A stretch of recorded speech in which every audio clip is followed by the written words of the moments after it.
अयोध्या के राम मंदिर में चढ़ावा चोरी और दान से जुड़े कथित विवाद के बीच एक और बड़ा दावा सामने आया है। आपको बता दें कि जिसने इस पूरे मामले को नया मोड़ दे दिया है। इस बार सवाल किसी नकदी का नहीं है, आभूषण का नहीं है, बल्कि सोने के पन्नों वाली बेहद दुर्लभ और बहुमूल्य रामचरितमानस को लेकर उठाया गया है। यह दावा पूर्व गृह सचिव एस लक्ष्मी नारायण ने किया है। आपको बता दें कि उन्होंने आरोप लगाया है कि उनके द्वारा मंदिर ट्रस्ट को श्रद्धा के साथ दान की गई सोने की परत चढ़ी रामचरितमानस अब कहां है। उन्होंने उन्होंने ये बोला है कि उनको इसकी कोई जानकारी नहीं है कि जो रामचरितमानस उन्होंने ट्रस्ट को दान किया था अब वो कहां है। उनका कहना है कि दान के समय उन्हें न तो कोई आधिकारिक रसीद दी गई थी और न ही कोई पावती उपलब्ध कराई गई थी। ऐसे में उन्होंने इस पूरी प्रक्रिया पर गंभीर सवाल उठाए हैं। ये मामला अब ऐसे समय में सामने आया है जब राम मंदिर में चढ़ावा और दान के कथित गबन को लेकर जांच लगातार जारी है। पूर्व गृह सचिव एस लक्ष्मी नारायण ने एबीपी न्यूज आपको एक न्यूज एजेंसी से बात करते हुए उन्होंने बताया कि उनकी पत्नी सरस्वती ने 8 अप्रैल 2024 को श्री राम जन्मभूमि तीर्थ क्षेत्र ट्रस्ट को विशेष रूप से तैयार कराई गई सोने की परत चढ़ी रामचरितमानस भेंट की थी। उनके अनुसार केवल एक धार्मिक ग्रंथ ही नहीं था वो, बल्कि उनके परिवार की वर्षों की श्रद्धा, आस्था और समर्पण का प्रतीक था। उनका दावा था कि दान देने के बाद कई बार ट्रस्ट से रसीद की मांग की गई और आधिकारिक पावती की मांग की गई, लेकिन कोई भी दस्तावेज उन्हें उपलब्ध नहीं कराया गया। उनका कहना है कि इतनी मूल्यवान धरोहर दान करने के बाद भी यदि दानदाता के पास कोई आधिकारिक रिकॉर्ड न हो तो ये चिंता का विषय है। एस लक्ष्मी नारायण ने यह भी कहा है कि इस विशेष रामचरितमानस को तैयार करने के लिए उनकी मां और उनकी पत्नी के गहने तक उसमें लगाए गए थे। उन्होंने कहा कि निर्माण केवल भावनात्मक नहीं था, बल्कि भगवान श्री राम के प्रति उनका अटूट आस्था का प्रतीक था। उन्होंने वर्षों की मेहनत और बड़ी लागत से इस पांडुलिपि को तैयार कराया था। उनका कहना है कि जब इतनी श्रद्धा और विश्वास के साथ कोई व्यक्ति मंदिर को दान देता है तो ये अपेक्षा स्वाभाविक होती है कि उस धरोहर को सुरक्षित रखा जाए, उसका संरक्षण किया जाए और उसका पूरा रिकॉर्ड भी रखा जाए। पूर्व गृह सचिव के अनुसार ये रामचरितमानस सोने, चांदी और तांबे से तैयार की गई थी। उनका कुल वजन लगभग 147 किलोग्राम बताया गया है। इसमें कुल 522 पन्नों पर सोने की परत चढ़ाई गई थी और इन पन्नों पर गोस्वामी तुलसीदास द्वारा रचित रामचरितमानस के सभी 10,902 श्लोक अंकित किए गए थे।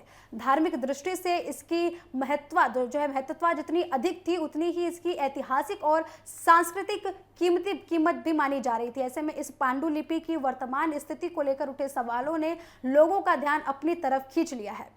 आपको बता दें कि उनका यह भी दावा है कि जब ये रामचरितमानस मंदिर को सौंपी गई थी तब शुरुआती दिनों में इसे मंदिर परिसर में प्रदर्शित किया गया था। श्रद्धालु इसके दर्शन करते थे और नियमित रूप से इसकी पूजा भी की जाती थी, लेकिन कुछ समय बाद वहां से इसे हटा दिया गया। उनका कहना है कि इसके बाद उन्हें ये जानकारी मिली थी कि रामचरितमानस खो गई है। उनका कहना है, अब कह रहे हैं वो कि रामचरितमानस कहाँ गई, उसका क्या हुआ, उनका अब सवाल सामने निकलकर आ रहा है। इसी कारण उन्होंने सार्वजनिक रूप से ये चिंता जताई है और अपील भी की है कि रामचरितमानस का पूरा ब्यौरा उनके सामने रखा जाए, जनता के सामने रखा जाए।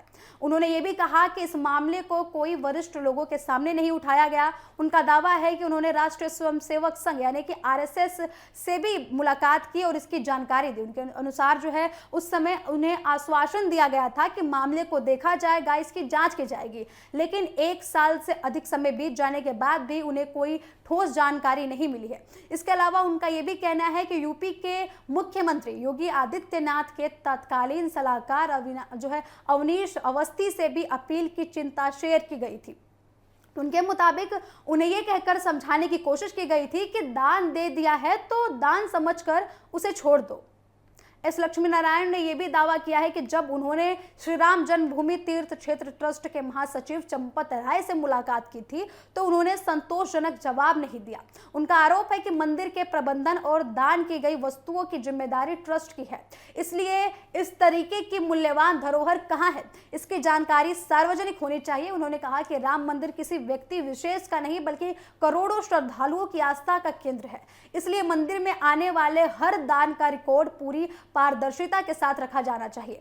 अब ये पूरा मामला ऐसे समय में आया है जब राम मंदिर में चढ़ावा चोरी जैसे मामले की जांच चल रही है। हाल ही के दिनों में चढ़ावे की कथित चोरी के मामले में कई लोगों के खिलाफ कार्रवाई भी हुई है और जांच एजेंसियां पूरे मामले की जांच लगातार कर रही हैं। अब इसी बीच सोने के पन्नों वाली रामचरितमानस को लेकर उठे सवालों ने एक बार फिर विवाद खड़ा कर दिया है। राजनीतिक गलियारों से लेकर सामाजिक संगठनों तक हर जगह यही प्रतिक्रिया आ रही है। यही बोला जा रहा है कि आखिर दान की राशि और आभूषण और अब रामचरितमानस गया कहां, इनका ब्यौरा कहां है। बताया जा रहा है कि 6 जुलाई को श्री राम जन्म तीर्थ भूमि क्षेत्र ट्रस्ट की अहम बैठक भी होने वाली है।